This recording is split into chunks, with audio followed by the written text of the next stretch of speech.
December 16, 1944. 0530 hours. Bastogne, Belgium. German soldiers of the 2nd Panzer Division huddled in frozen foxholes, their breath forming clouds in the bitter cold. They hadn't received a hot meal in 4 days. Their iron rations were depleted. And then, carried on the wind from American positions less than 300 yards away, came a smell that would haunt them more than artillery fire, the unmistakable aroma of roasted turkey, fresh bread, and real coffee. What happened next wasn't just hunger. It was the beginning of a psychological collapse that would ripple through the Wehrmacht's winter offensive. The meal that broke Germany's will to fight wasn't a weapon. It was Thanksgiving dinner, delivered in December, and it would prove more devastating to German morale than any bombardment. The German food crisis of winter 1944 had been building since the Allied invasion of Normandy 6 months earlier. By December, the Wehrmacht supply situation had deteriorated to catastrophic levels. Official German Army logistics reports, declassified in 1978, revealed the true extent of the disaster that High Command had desperately concealed from frontline troops. Oberst Heinrich Vogel, Chief Supply Officer for Army Group B, had submitted his final pre-offensive report on December 10, 1944. The document, now housed in the Bundesarchiv in Freiburg, made grim reading. Daily caloric intake for German soldiers had fallen to 1,200 calories per man, less than half the recommended 2,800 for soldiers in winter combat conditions. Protein sources had virtually disappeared. The vaunted German logistics system, once the envy of European militaries, had collapsed under the weight of Allied bombing campaigns and partisan attacks. The statistics told a story of systematic deprivation. Wehrmacht quartermasters reported that bread rations had been cut by 60% since September. Meat allocations, once providing 150 grams per soldier daily, had dwindled to sporadic distributions of 30 grams of questionable quality. The ersatz coffee, made from roasted acorns and barley, provided no nutritional value and tasted like liquid charcoal. Butter, cheese, and fresh vegetables existed only in distant memory. German soldiers called it the hunger winter, the winter of hunger. Diary entries recovered from fallen soldiers paint a desperate picture. Gefreiter Hans Zimmermann of the 12th SS Panzer Division wrote on December 3, "We boil tree bark to make it soft enough to chew. Yesterday, Corporal Dietrich killed a dog. We drew lots for the meat. I lost." The German High Command's strategic gamble for the Ardennes offensive, codenamed Wacht am Rhein, depended on capturing American supply depots. Field Marshal Gerd von Rundstedt's operation orders explicitly stated that forward units must live off captured enemy stocks after the first 3 days. It was planning born of desperation, not military science. But the architects of the offensive had miscalculated American logistics capabilities. While German quartermasters struggled to deliver black bread and thin soup, the United States Army was operating the most sophisticated supply chain in military history. The Red Ball Express, the massive truck convoy system, was delivering 12,000 tons of supplies daily to frontline units. American soldiers were receiving not just adequate rations, but luxuries that seemed impossible in a combat zone. The contrast became visceral on December 16 when the German offensive began. Soldiers of the 26th Volksgrenadier Division, advancing through the early morning fog near Elsenborn Ridge, overran a forward American observation post. Inside, they found something that shattered their conception of the enemy they faced. Half-eaten chocolate bars lay on tables. Cans of fruit cocktails sat in crates. Fresh white bread, still soft, filled storage bins. And most devastating of all, a handwritten menu posted on the wall listing upcoming meals: Thursday, fried chicken. Friday, pork chops with applesauce. Saturday, turkey with all the fixings. One German soldier, captured 3 days later, told his interrogators, "We thought you were starving like us. We thought everyone was suffering. Then we saw what you threw away, and we knew we had already lost."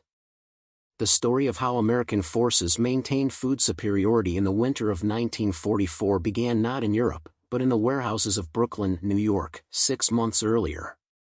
Lieutenant Colonel Raymond Whitfield, a former logistics manager for the Great Atlantic and Pacific Tea Company, had been assigned to solve an impossible problem: how to deliver Thanksgiving dinner to 800,000 soldiers scattered across France, Belgium, and Luxembourg in the middle of a winter campaign. Whitfield's solution, documented in declassified Quartermaster Corps records, was audacious.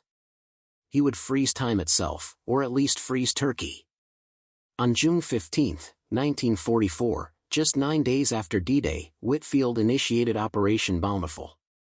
His requisition orders sent shock waves through the American poultry industry: 500,000 turkeys, each weighing 12 to 15 pounds, to be processed, flash frozen, and shipped to Europe by November 1. The industrial mobilization rivaled weapons production. Swift & Company converted 3 entire meatpacking facilities in Chicago exclusively to military turkey processing. Armour & Company dedicated refrigerated warehouses in Kansas City to storage. The logistics were staggering. Each turkey required special crating to prevent freezer burn during the Atlantic crossing. Refrigerated Liberty ships, originally designed for medical supplies, were retrofitted with enhanced cooling systems. But Whitfield's plan faced a critical challenge. The U.S. Army had initially scheduled Thanksgiving celebrations for November 23, the traditional date. By mid-November, however, military intelligence predicted a major German offensive in December. Whitfield made a revolutionary decision, documented in his November 18 memo to General Dwight Eisenhower's headquarters: recommend postponing Thanksgiving feast until December. Turkey stored. Will deliver hot meals regardless of tactical situation. The postponement proved prophetic. When the German offensive exploded across the Ardennes on December 16, American forces weren't just ready with ammunition and fuel, they were ready with food. The 106th Quartermaster Battalion had prepositioned field kitchens within 5 miles of every major unit. Mobile cooking trailers, an innovation developed specifically for European operations, could produce hot meals for 300 soldiers per hour. The technical specifications of the American field kitchen system represented a quantum leap in military logistics. Each mobile kitchen unit featured insulated cooking vessels that could maintain food temperature for up to 6 hours in sub-freezing conditions. Portable ovens could roast 12 turkeys simultaneously. Water purification units ensured safe cooking water even in contaminated areas. The system could operate on either gasoline or diesel fuel, providing operational flexibility that German field kitchens, dependent on increasingly scarce coal, could not match. Master Sergeant William Kowalski, a veteran field cook with the 28th Infantry Division, later described the preparation process in an oral history interview in 1987. We had detailed instructions for everything. Thaw turkey for exactly 18 hours at 38 degrees. Roast at 325 for 4 hours. We had thermometers, timers, even instructions for making gravy from scratch. The Army wanted this done right, and they gave us everything we needed. By December 20, for days into the German offensive, American quartermasters had achieved the impossible.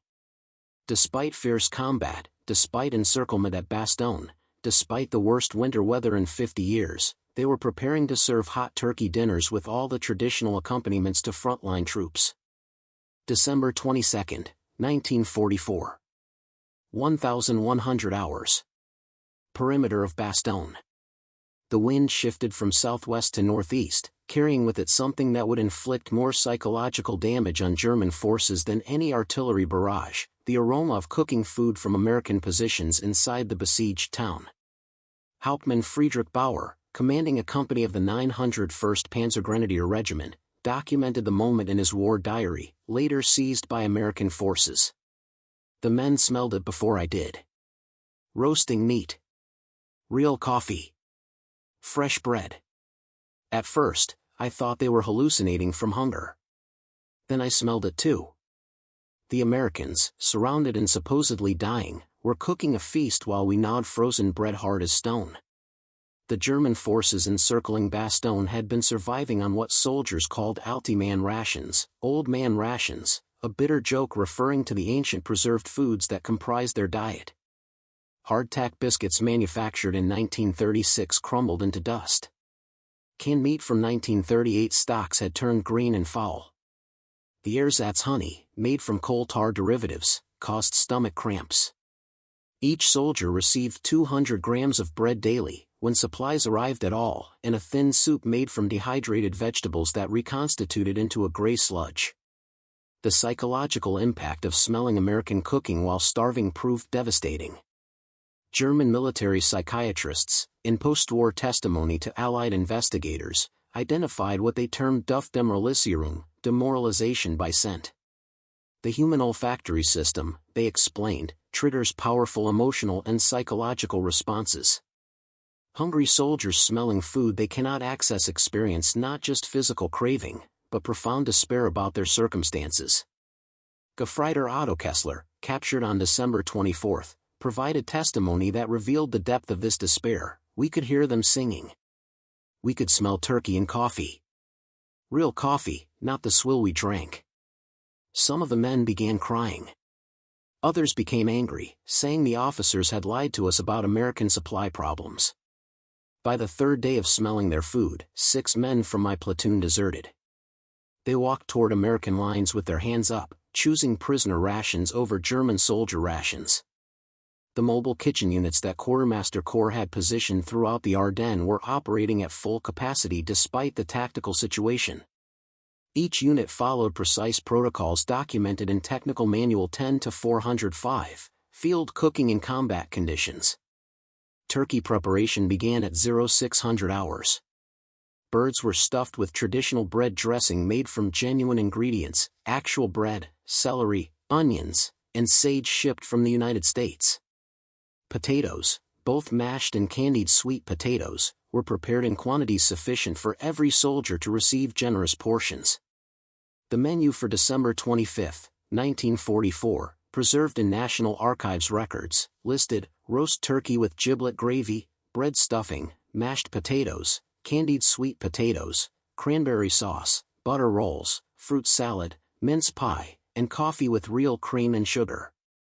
This wasn't survival rations, this was a statement of industrial superiority so profound that it transcended military strategy and became psychological warfare of the most devastating kind. German soldiers, watching smoke rise from American cooking fires while they chewed frozen ersatz bread, understood a fundamental truth that High Command had concealed from them. They weren't fighting an enemy that was suffering alongside them in winter's hardship. They were fighting a nation so wealthy, so industrially powerful, that it could serve Thanksgiving dinner to soldiers in foxholes while the Wehrmacht slowly starved. Before we jump back in, tell us where you're tuning in from, and if this story touches you, make sure you're subscribed, because tomorrow, I've saved something extra special for you. December 25, 1944. 0800 hours. Forward positions, 2nd Panzer Division. Unteroffizier Ernst Hoffmann had reached his breaking point. For 9 days, he and his squad had subsisted on 150 grams of bread per day and weak vegetable broth. The previous night, Christmas Eve, they had received nothing. Now, as dawn broke over the frozen Ardennes Forest, the wind carried something that destroyed what remained of his resolve, the unmistakable smell of roasting turkey from American lines barely 200 meters away. Hoffmann's account, recorded during his interrogation on December 26 and preserved in the files of the 101st Airborne Division, provides unprecedented insight into the psychological collapse induced by food disparity. I could hear my men's stomachs growling. Some were weeping. We had been told the Americans were suffering like us, that their supply lines were broken, that they were eating their emergency rations. Then we smelled Christmas dinner cooking, and we knew everything was a lie. The systematic preparation of Christmas meals across American positions in the Ardennes followed protocols established by the Quartermaster Corps with almost religious precision. Field Kitchen Operation Order 12-44, issued on December 20, mandated that every American soldier, regardless of tactical situation, would receive a hot turkey dinner on Christmas Day. The execution of this order under combat conditions represented a logistical achievement that bordered on the miraculous. At Bastogne, where the 101st Airborne Division remained surrounded by German forces, cooks began turkey preparation at 0600 hours on Christmas morning. Despite artillery fire, Despite sub-zero temperatures, despite the tactical impossibility of their situation, mobile kitchens produced 8,000 complete turkey dinners. Each meal included a 6-ounce portion of turkey, stuffing, mashed potatoes, gravy, cranberry sauce, butter rolls, and, most remarkably, mince pie baked in portable field ovens.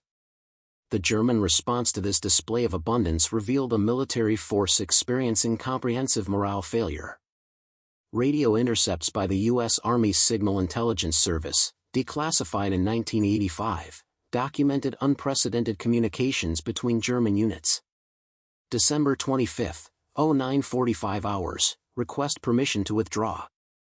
Men refusing to attack American positions. State they would rather surrender than continue without food.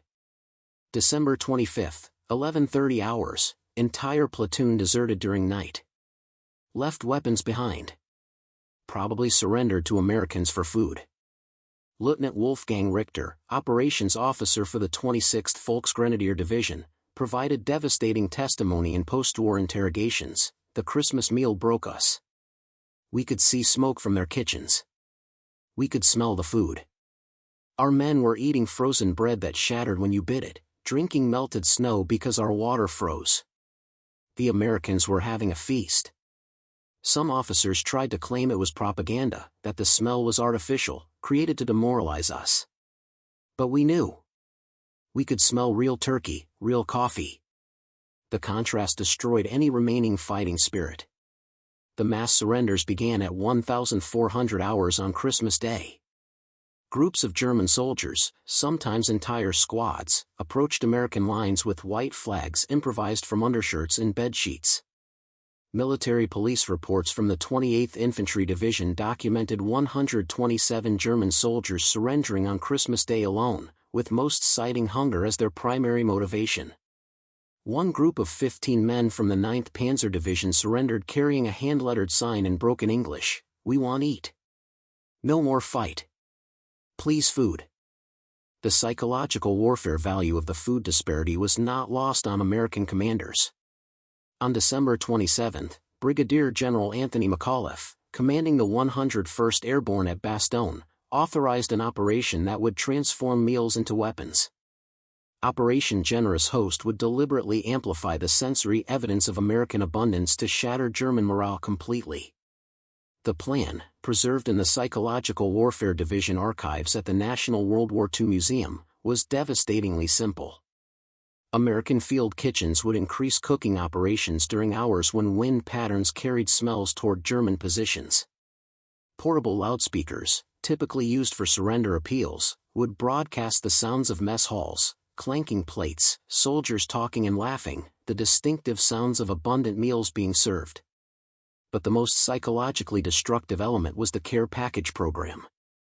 Starting December 28, American forces began leaving sealed packages of food in no man's land, positioned where German patrols would inevitably discover them.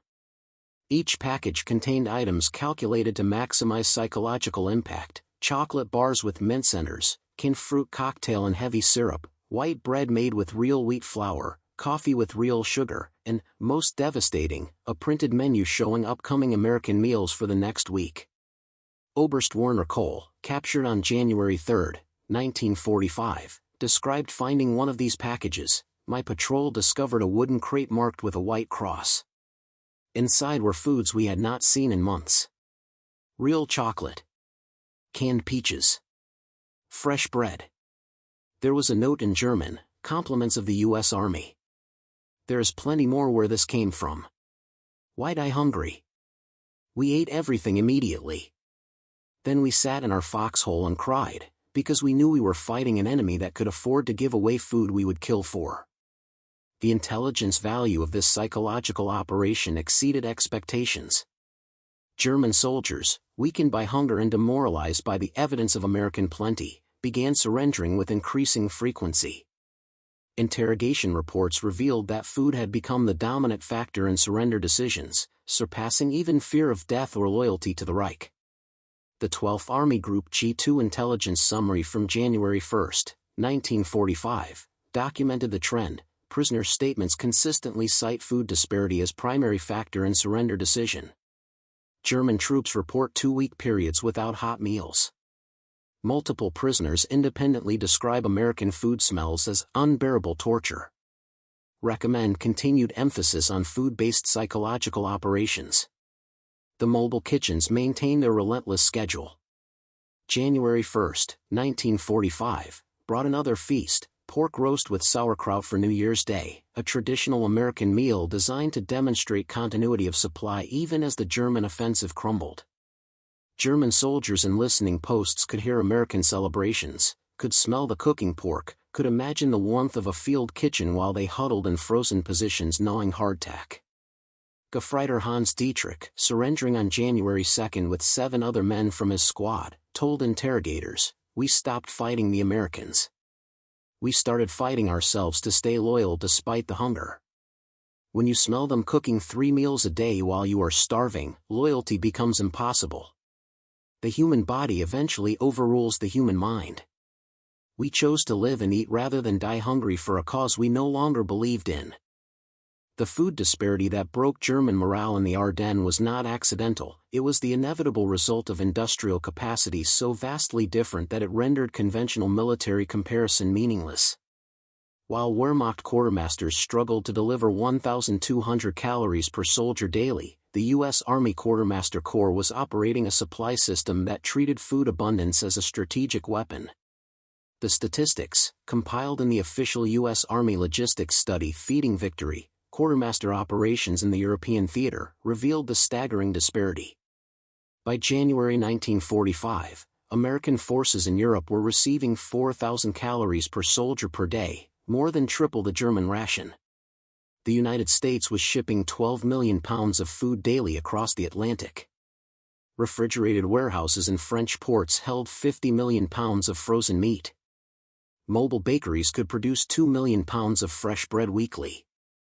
Colonel Edmund Levy, chief quartermaster of the European Theater, documented the philosophy behind this abundance in his January 1945 report to the War Department. "We determined that American soldiers would never know hunger." The psychological advantage of well-fed troops cannot be overstated. A soldier who eats well fights better, has higher morale, and represents to the enemy a power they cannot match. Food is ammunition for the body and weapon against enemy resolve. The contrast with German logistics was absolute. By January 1945, the Wehrmacht supply situation had deteriorated beyond recovery. Captured German logistics documents revealed that Army Group B, comprising over 200,000 soldiers, was receiving less food tonnage daily than a single American infantry division. The German ersatz foods, synthetic honey from coal derivatives, coffee from roasted acorns, margarine from industrial lubricants, represented not innovation but desperation. German General der Panzertruppen Otto von Manschenfeld, commanding the 5th Panzer Army during the Ardennes offensive, provided frank assessment in post-war interrogations. "We were defeated before the first shot was fired. Our men were starving. The Americans were eating turkey dinners in foxholes.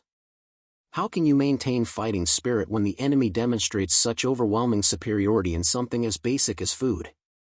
It proved to our soldiers that American industrial power was unstoppable. The medical evidence supported this conclusion. U.S. Army medical reports from January 1945 showed American soldiers maintaining body weight and physical condition despite winter combat operations. German medical reports, captured after the offensive collapsed, documented widespread malnutrition. Average weight loss among German soldiers exceeded 15 kilograms.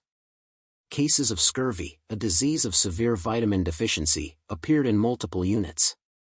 Trench foot occurred at 3 times the rate of American forces, partly due to poor nutrition weakening resistance to cold injury. But perhaps the most damning evidence came from the German soldiers themselves. Post-war surveys conducted by Allied intelligence officers found that 73% of German prisoners captured during the Ardennes offensive cited food conditions as a primary or contributing factor in their surrender decision. Many described the smell of American cooking as the moment we knew we had lost the war. The turkey dinners served in frozen foxholes had accomplished what months of combat could not. They had broken the Wehrmacht's will to resist by proving that Germany faced an enemy whose industrial might rendered continued resistance not just futile, but absurd.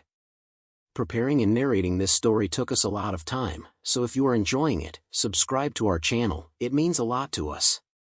Now back to the story. January 8, 1945. 1,400 hours. Headquarters, 5th Panzer Army.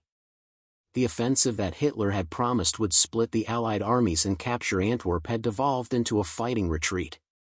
But the reports reaching General von Manchefel's command post told a story more devastating than tactical defeat. They documented the complete psychological disintegration of frontline units, with hunger cited as the primary cause. The intelligence summaries painted a picture of an army dissolving from within. The 2nd Panzer Division reported 340 men missing, presumed deserted, in the first week of January. The 9th SS Panzer Division documented entire squads abandoning positions when American field kitchens were detected nearby.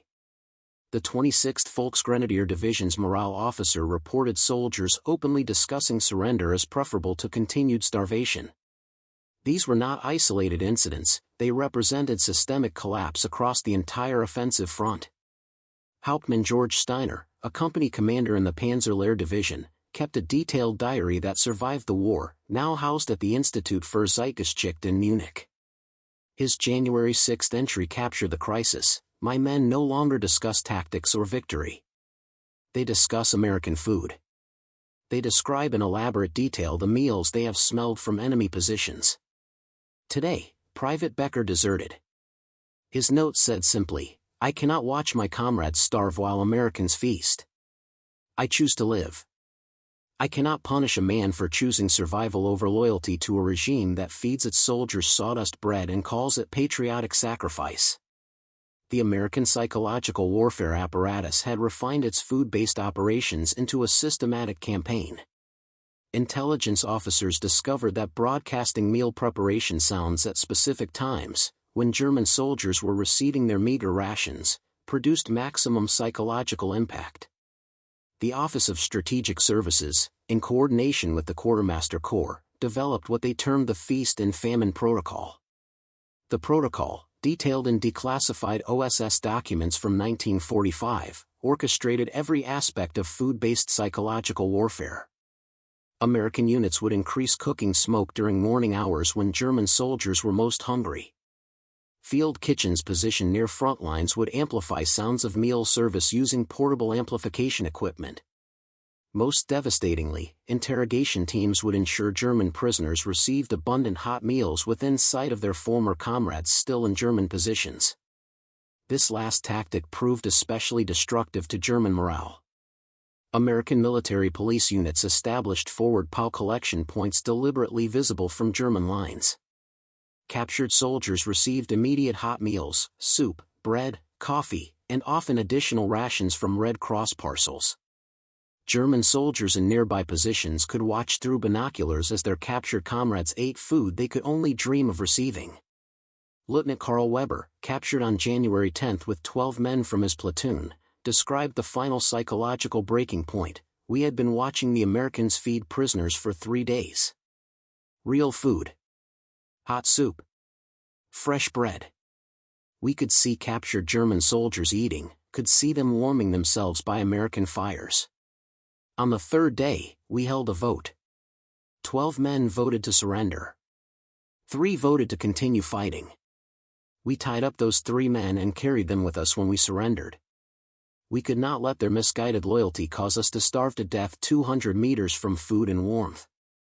The Wehrmacht's leadership attempted desperate countermeasures. Field Marshal Walter Model, commanding Army Group B, issued orders prohibiting discussion of food conditions and threatening deserters' families with arrest. Joseph Goebbels' propaganda ministry distributed pamphlets claiming American food was poisoned or drugged. These efforts failed completely. Soldiers trusted their noses more than propaganda, trusted their empty stomachs more than ideological appeals. By January 12, German forces were in full retreat. The Ardennes offensive, Hitler's last gamble in the West, had failed.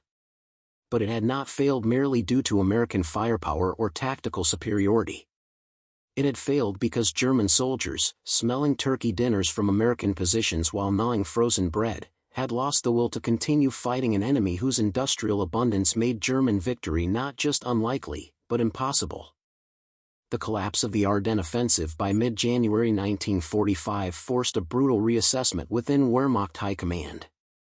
The tactical failure was clear, but the underlying cause, the catastrophic morale collapse induced by food disparity, represented something far more devastating. Germany faced an enemy that could weaponize abundance itself, turning industrial superiority into psychological warfare of unprecedented effectiveness. General Alfred Jodl, chief of the operations staff of the Armed Forces High Command, prepared a confidential assessment on January 20, 1945, for Adolf Hitler. The document, recovered from German archives in 1946, made for grim reading. The American capacity to maintain troop welfare under combat conditions exceeds our capabilities by orders of magnitude.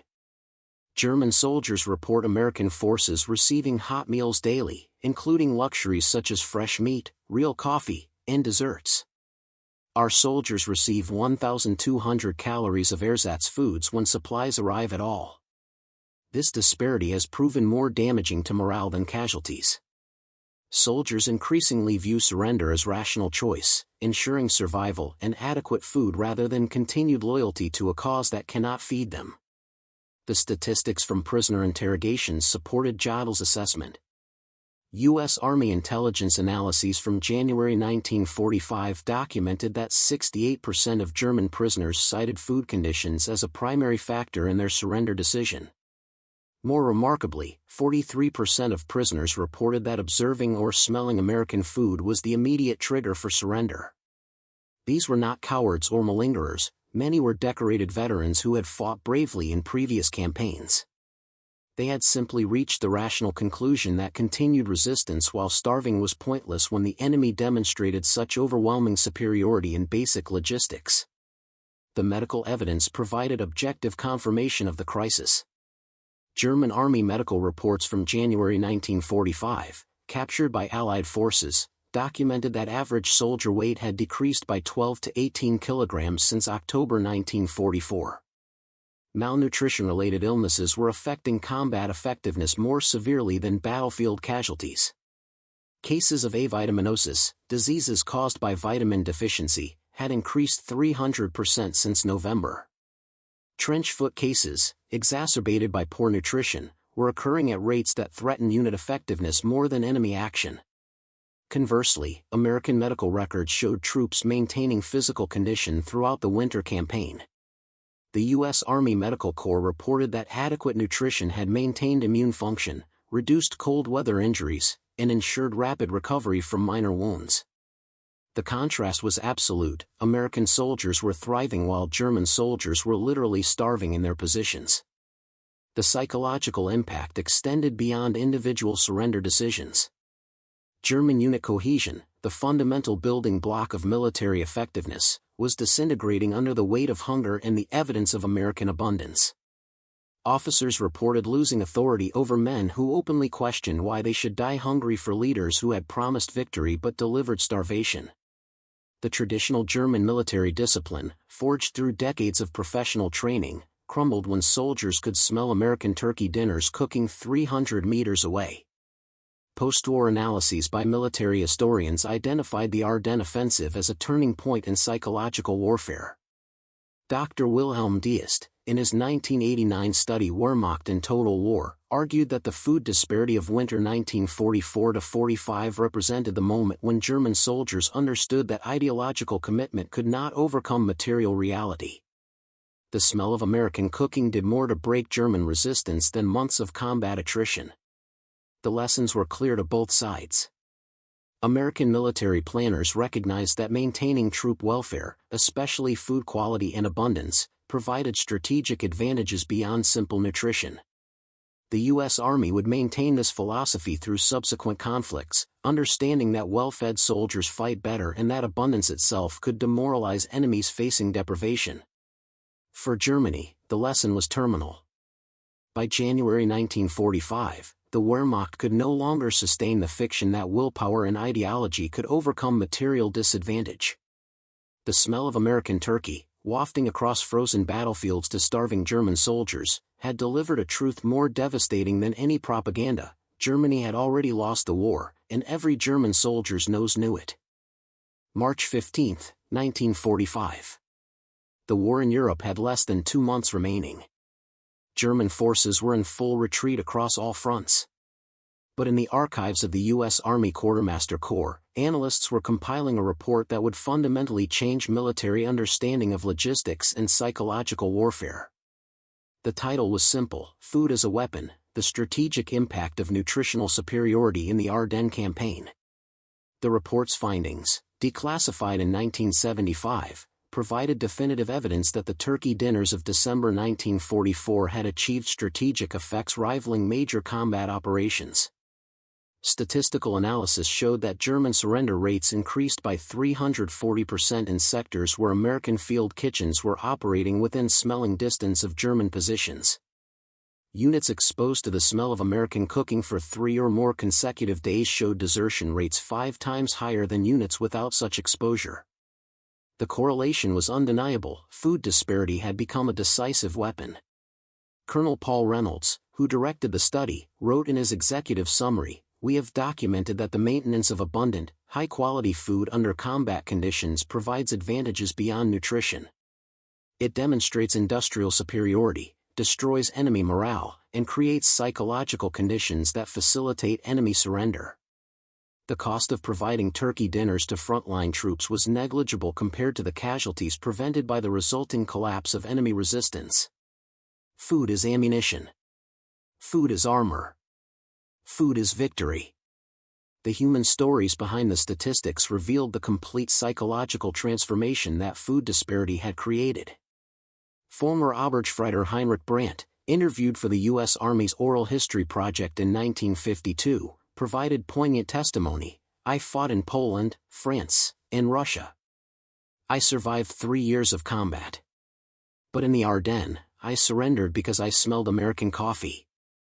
Real coffee. It broke something inside me. I realized I was fighting for a government that fed me tree bark while the enemy drank real coffee in foxholes. That smell destroyed my loyalty more effectively than any bullet could have." The industrial achievement that enabled this psychological victory was itself remarkable. From June 1944 to March 1945, the U.S. Army Quartermaster Corps had delivered over 500,000 turkeys to European forces, along with millions of pounds of supporting foods. The logistics required to maintain this abundance, refrigerated ships, mobile kitchens, field bakeries, supply chains stretching from American farms to Belgian foxholes, represented industrial capacity that Germany simply could not match.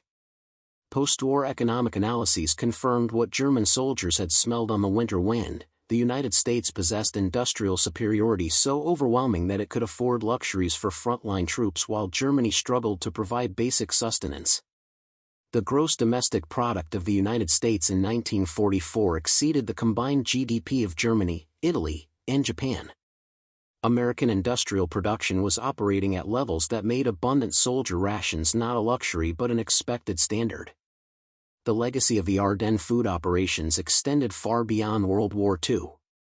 The U.S. military institutionalized the lessons learned, establishing nutritional standards that prioritized troop welfare. The Army's food as a weapon doctrine influenced planning for Korea, Vietnam, and subsequent conflicts.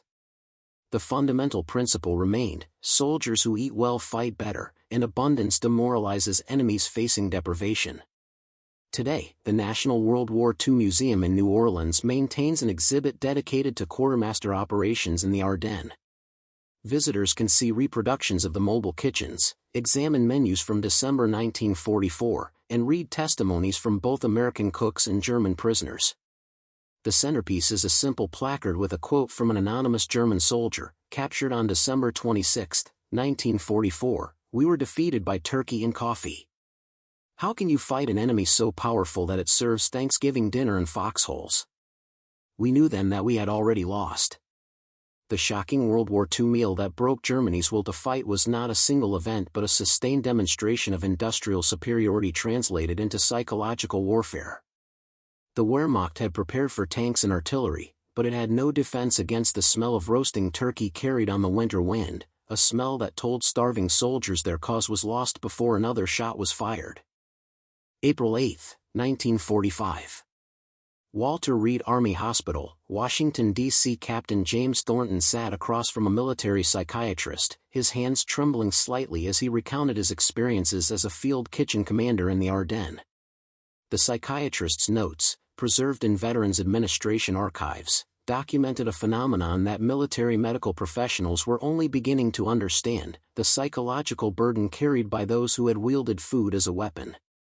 "We knew what we were doing," Thornton told Dr. Robert Fitzgerald during their session. "Every time we positioned our kitchens upwind of German lines, every time we cooked turkey when we knew they were starving, we were inflicting a different kind of violence. I watched through binoculars as German soldiers surrendered because they couldn't endure the smell of our food anymore. Some were crying. These weren't defeated soldiers, they were starving human beings who had reached their breaking point. I saved American lives by breaking German spirits, but I'll never forget their faces." The military medical establishment was discovering that the psychological toll of food-based warfare affected both sides, though in vastly different ways. German survivors carried trauma from starvation and the humiliation of surrender induced by hunger. American personnel, particularly those involved in psychological operations using food, experienced what Dr. Fitzgerald termed moral injury, the psychological damage from actions that violated their sense of right and wrong, even when militarily justified and strategically necessary. Staff Sergeant Robert Chen, who had operated loudspeaker equipment broadcasting American mess hall sounds toward German positions, required psychiatric treatment after the war. His medical records from 1946 documented severe anxiety and depression. "I would play recordings of soldiers eating, laughing, enjoying meals," Chen told his psychiatrist. "I knew German soldiers were listening while they starved. Sometimes we would hear them crying out in the darkness, begging us to stop, begging for food. I followed orders. I did my duty. But I hear their voices still." The ethical dimensions of food-based psychological warfare had sparked intense debate within military chaplain circles even during the campaign. Father Michael O'Brien, chaplain for the 28th Infantry Division, had written to the Army Chief of Chaplains in January 1945 expressing deep moral concern. His letter, declassified in 1989, posed troubling questions. "We are using the most basic human need, hunger, as a weapon against our enemies. We are cooking meals not primarily to feed our men, but to torment theirs. Is this consistent with the laws of war? Is this consistent with our values as Americans?" I have no answers, only questions that disturb my conscience. The military's official position, articulated by the Judge Advocate General's office in February 1945, held that food-based psychological operations were legally and ethically justified. The ruling stated, "Maintaining superior logistics and using evidence of such superiority to encourage enemy surrender does not constitute illegal warfare. German forces are not entitled to American rations. Demonstrating the futility of continued resistance through any nonviolent means is legitimate psychological warfare." Yet individual soldiers struggled with the morality of their actions regardless of official sanction. Lieutenant Sarah Morrison, a dietitian who had planned menus specifically to maximize aromatic impact, later testified in a 1950 congressional hearing on veterans' mental health. "I calculated which foods would produce the strongest smells, would carry farthest on the wind, would create maximum psychological impact on starving men. I was good at my job. The menus I designed helped break German resistance. But I designed them knowing that every aromatic compound was a form of torture to hungry men. That knowledge has cost me more than the Army ever acknowledged." The German perspective revealed even deeper psychological scars. Former Wehrmacht soldiers interviewed for various oral history projects consistently described the food disparity as more psychologically damaging than combat itself. Klaus Hoffmann, captured at Bastogne, stated in a 1968 interview, "I was wounded twice in Russia. I saw friends die. But nothing broke me like smelling American turkey while I chewed frozen bread. It destroyed something fundamental, my belief that we were equals in suffering, that both sides endured the same hardships."